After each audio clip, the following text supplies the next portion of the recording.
ಜೈಲಿನ ಒಳಕ್ಕೆ ಹಣ್ಣು ಮತ್ತು ಬಿರಿಯಾನಿಯನ್ನು ಬಿಡ್ತಾ ಇಲ್ಲ ಅಂತಂದ್ಬಿಟ್ಟು ಮುಸ್ಲಿಂ ಖೈದಿಗಳು ಗಲಾಟೆ ಮಾಡಿರ್ತಕ್ಕಂಥ ಘಟನೆ ಕಲಬುರಗಿನಲ್ಲಿ ನಡೆದಿದೆ.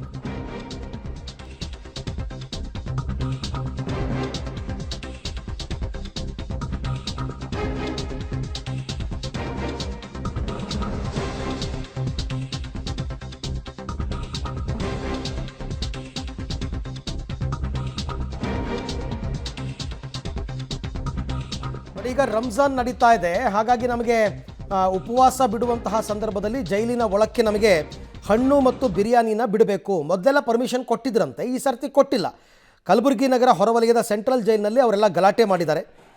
ಜೈಲಿನೊಳಗೆ ಮುಸ್ಲಿಂ ಖೈದಿಗಳು ಕೂಗಾಟ, ಚೀರಾಟ, ಜೈಲಿನ ಗೇಟನ್ನು ಎಳೆದಾಡೋ ಶಬ್ದದ ವಿಡಿಯೋ ಕೂಡ ವೈರಲ್ ಆಗಿದೆ. ಸೆಂಟ್ರಲ್ ಜೈಲಿನ ಡಿ ಗೇಟ್ನಿಂದ ಎ ಗೇಟ್ವರೆಗೆ ಬಂದಿದ್ದಾರೆ ಪ್ರತಿಭಟನಾ ನಿರತ ಖೈದಿಗಳು. ಆಮೇಲೆ ಪ್ರತಿಭಟನೆ ವಿಕೋಪಕ್ಕೆ ಹೋಗ್ತಾ ಇದ್ದ ಹಾಗೆ ಸ್ಥಳಕ್ಕೆ ಜೈಲ್ ಸೂಪರಿಂಟೆಂಡೆಂಟ್ ಬಂದಿದ್ದಾರೆ. ಇವರೆಲ್ಲ ಪ್ರತಿ ವರ್ಷ ಕೊಡ್ತಾ ಇದ್ರು, ಈ ಸರ್ತಿ ಯಾಕೆ ಕೊಟ್ಟಿಲ್ಲ ಅಂತ ಗಲಾಟೆ ಮಾಡಿದ್ದಕ್ಕೆ ಕೊನೆಗೀಗೇನೋ ಒಪ್ಕೊಂಡಿದ್ದಾರಂತೆ. ಆಯಿತು ಬಿಡ್ತೀವಿ ಅಂತಂದ್ಬಿಟ್ಟು.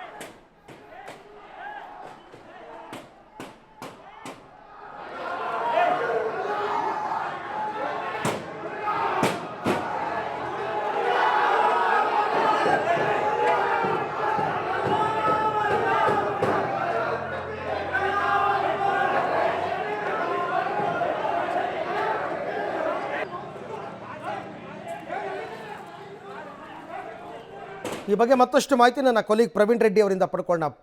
ಪ್ರವೀಣ್, ಪ್ರತಿ ವರ್ಷ ರಂಜಾನ್ ಮಾಸದಲ್ಲಿ ಇದಕ್ಕೆ ಅವಕಾಶ ಇದ್ದು ಈ ವರ್ಷ ಹಣ್ಣು ಬಿರಿಯಾನಿ ಒಳಗಡೆ ಬಿಡಲ್ಲ ಅನ್ನೋ ತೀರ್ಮಾನ ಮಾಡಿದ್ದು ಯಾಕೆ?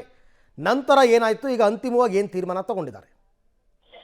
ಹೌದು ಅರವಿಂದ್, ಪ್ರತಿಯೊಂದು ರಂಜಾನ್ ಹಬ್ಬ ಬಂದ್ರೆ ಸಾಕು ಜೈಲಿನ ಒಳಗಡೆ ಇರುವಂತಹ ಏನು ಖೈದಿಗಳಿರ್ತಾರೆ ಅವರಿಗೆ ಹಣ್ಣು ಹಂಪಲು ಕೊಡೋದಕ್ಕೆ ವ್ಯವಸ್ಥೆಯನ್ನು ಮಾಡಿರ್ತಾರೆ. ಆದ್ರೆ ಈ ಬಾರಿ ಏನಾಗಿದೆ ಅಂದ್ರೆ 2 ದಿನಗಳ ಹಿಂದೆ ಏನಂದ್ರೆ ಹಣ್ಣಿನ ಒಂದು ವಾಹನ ಏನೋ ಜೈಲಿನ ಮುಂಭಾಗದಲ್ಲಿ ಬಂದಂತಹ ಸಂದರ್ಭದಲ್ಲಿ KSSI ಅಂದ್ರೆ ಹೊರಗಡೆಯ ಒಂದು ಟೀಮ್ ಇರುತ್ತೆ, ಅದು ಆಪರೇಟ್ ಮಾಡುತ್ತೆ. ಅವರು ಜೈಲಿನ ಒಳಗಡೆ ಏನಂದ್ರೆ ಈ ಹಣ್ಣುಗಳನ್ನು ಬಿಡಲು ನಿರಾಕರಿಸಿದ್ದಾರೆ. ಜೈಲು ಸಿಬ್ಬಂದಿಗಳು ಎಷ್ಟೇ ರಿಕ್ವೆಸ್ಟ್ ಮಾಡ್ಕೊಂಡ್ರು ಕೂಡ ಈಗಾಗಲೇ ಸರಿಸುಮಾರು ಸಾಯಂಕಾಲ 5 ಗಂಟೆ ಆಗ್ತಾ ಇದೆ. 6 ಗಂಟೆ ಆದ್ರೆ ಸಾಕು ರಂಜಾನ್ ಬಿಡುತ್ತೆ, ಹೀಗಾಗಿ 1 ಅವರ್ ಅಷ್ಟೇ ಟೈಮ್ ಇರೋದು, ಬೇಗ ವಾಹನ ಬಿಡಿ ಅಂದ್ರೂ ಕೂಡ ಅವರು ತಮ್ಮ ಪಟ್ಟನ್ನು ಬಿಡೋದಿಲ್ಲ. ಆ ಒಂದು ಕಾರಣಕ್ಕಾಗಿ ಜೈಲು ಸಿಬ್ಬಂದಿ ಹಾಗೂ KSSI ಈ ಇಬ್ಬರು ಸಿಬ್ಬಂದಿಗಳ ನಡುವೆ ಏನಂತಂದ್ರೆ ಆ ವಾಹನ ಬಿಡದೆ ಇದ್ದಕ್ಕೆ ಅಲ್ಲಿರುವಂತಹ ಖೈದಿಗಳು ರೊಚ್ಚಿಗೆದ್ದು ಪ್ರತಿಭಟನೆಗೆ ಮುಂದಾಗ್ತಾರೆ. ಪ್ರತಿಭಟನೆ ತೀವ್ರ ಸ್ವರೂಪ ಪಡೆದ ಬಳಿಕ ಏನಂದ್ರೆ ಎಲ್ಲಾ ಒಂದು ಖೈದಿಗಳು, ಹಿಂದೂ ಜನ ಇರುವಂತಹ ಖೈದಿಗಳಾಗಿರ್ಬೋದು ಮತ್ತು ಮುಸಲ್ಮಾನ್ ಖೈದಿಗಳು ಎಲ್ಲರೂ ಕೂಡ ಜೈಲಿನ ಮುಂಭಾಗದಲ್ಲಿರುವಂತಹ ಆ ಒಂದು ಗೇಟ್ ಬಳಿ ಬಂದು ಅಂದ್ರೆ ಪ್ರತಿಭಟನೆ ಮಾಡಿ ಗೇಟ್ಗೆ ಹೊಡೆಯುವಂತಹ ಎಲ್ಲಾ ಕೆಲಸಗಳನ್ನು ಮಾಡ್ತಾರೆ. ಅದಾದ ಬಳಿಕ ಏನಂದ್ರೆ ಅಲ್ಲಿರುವಂತಹ ಜೈಲು ಸಿಬ್ಬಂದಿಗಳು ಮತ್ತು KSSI ಸಿಬ್ಬಂದಿಗಳು ಎಚ್ಚೆತ್ಕೊಂಡು ಅಂದ್ರೆ ತದನಂತರ ಆ ಒಂದು ಹಣ್ಣು ತುಂಬಿದಂತಹ ವಾಹನವನ್ನು ಒಳಗಡೆ ಬಿಡ್ತಾರೆ. ಆದ್ರೆ ರಂಜಾನ್ ಹಬ್ಬದ ನಿಮಿತ್ತವಾಗಿ ಪ್ರತಿ ವರ್ಷ ಕೂಡ ರುಟೀನ್ ಆಗಿ 1 ತಿಂಗಳ ಕಾಲ ಸಾಯಂಕಾಲ 4 ರಿಂದ 5 ಗಂಟೆ ಸುಮಾರಿಗೆ ವಾಹನ ಬಂದ್ರೆ ಬಿಡಬೇಕಾಗಿತ್ತು. ಆದ್ರೆ ಎಲ್ಲೋ ಒಂದೊಂದು ಕಡೆ KSSI ಸಿಬ್ಬಂದಿಗಳ ಒಂದು ನಿರ್ಲಕ್ಷ್ಯವೇ ಈ ಒಂದು ಹೋರಾಟಕ್ಕೆ ಪ್ರಮುಖ ಕಾರಣ ಅಂತ ಮೇಲ್ನೋಟಕ್ಕೆ ಕಂಡು ಬರ್ತಾ ಇದೆ. Aravind, right, thank you Praveen, ತಮ್ಮೆಲ್ಲ ಮಾಹಿತಿಗಾಗಿ ಧನ್ಯವಾದ.